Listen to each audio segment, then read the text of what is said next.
درانه کتونکو السلام علیکم. زه محمد سلمان همدرد د حق غږ پښتو چینل خبري لنډیز کې ستاسو کوربه اوس تاسو پام را اړوم د مهمو خبرونو لنډیز ته. د مرکزي اسیا د څېړنو انسټیټیوټ وايي پاکستاني او افغان چارواکي باید د سولې او ښو اړیکو جوړولو لپاره له رامنځته شوي فرصت څخه استفاده وکړي.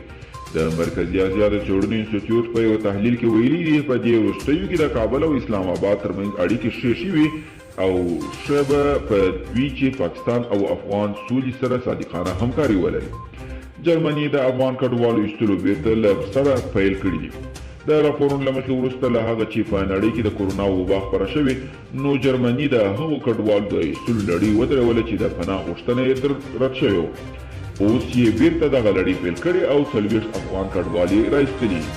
د مصالحې عالي شورا رئیس عبدالله د مذاکراتي ټیم له غړو سره د لیدنې پر مهال ویلي چې موږ دې ته ترجیح ورکوو چې د بین الافغاني مذاکراتو نور پړاوونه په افغانستان کې ترسره شي، اما دا باید د سولې د خبرو مانع نه شي.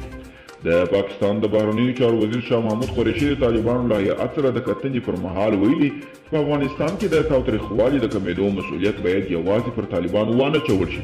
د تاوتریخوالي پیښو کې زیاتوالی راغلی خو جنګ کې ښکېل نورې لوري هم دي. تاوتریخوالي کم کړي او دا چې ټول مسؤلیت پر طالبانو اچول کېږي دا مناسب نه دی.